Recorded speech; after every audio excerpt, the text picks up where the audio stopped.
தண்ணி சட்னி எப்படி சூப்பராக டேஸ்ட்டாக டக்குன்னு செய்யலான்னு செஞ்சு காட்ட போகிறேன். அடுப்பில் ஒரு பாத்திரத்தை வச்சுட்டு பாத்திரம் காஞ்சதும் ஆயில் ஊற்றி, ஆயில் காஞ்சதும் 1 டேபிள் ஸ்பூனு சோம்பு, 1 டேபிள் ஸ்பூன் உளுந்து, 1 டேபிள் ஸ்பூன் கடலைப்பருப்பு, 3ஐயும் கொஞ்சம் நல்லா வறுத்துக்கிறோங்க. அடுப்பை சிம்மில் வச்சுக்கோங்க, கரிஞ்சிராத அளவுக்கு லேசாக இலவருப்பாக வறுக்கிற மாதிரி வறுத்துக்குங்க. அடுத்து ஒரு 5-6 வெள்ளைப்பூடு போட்டுட்டு 2 பெரிய வெங்காயம் கட் பண்ணி போட்டுட்டு 4 காஷ்மீர் சில்லி கலருக்காக போடுறேன்.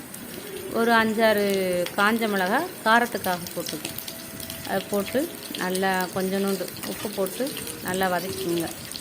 அடுத்து 2 தக்காளி பழத்தை நைஸாக கட் பண்ணி வச்சுட்டு அதையும் இதில் போட்டு கொஞ்சமாக சால்ட் போட்டு அதை நல்லா வதக்கிக்கிறேங்க. வதக்கி ஆற வச்சுட்டு மிக்ஸி ஜாரில் அரைச்சி வச்சுக்கோங்க.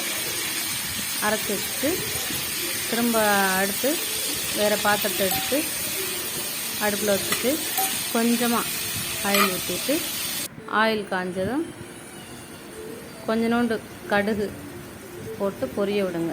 கடுகு பொரிஞ்சதும் கருவேப்பிலை போடுங்க. வேறு எதுவுமே போடாதீங்க. ஒவ்வொரு இதுக்கும் ஒவ்வொரு மாதிரி தாளிப்பு நீங்கள் பாருங்களேன், ஒவ்வொன்றுக்கும் ஒவ்வொரு மாதிரி இருக்கும். அதனால் கடுகு பொரிய விட்டு கருவேப்பிலையும் பொரிய விட்டு இந்த அரைச்ச விழுதை எடுத்து அதில் ஊற்றிடுங்க.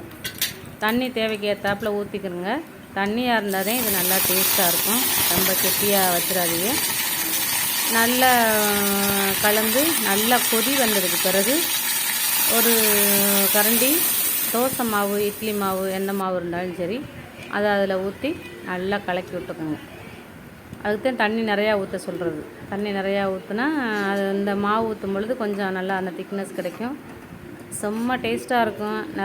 எத்தனை பேர் நிறையா ஆள் இருக்காங்க அப்படின்னா, ஒரு கெஸ்ட்டு விருந்தாடி இதுக்கு வந்துட்டாங்கன்னா இது மாதிரி செஞ்சீங்கன்னா நல்லா நிறையா இருக்கும்.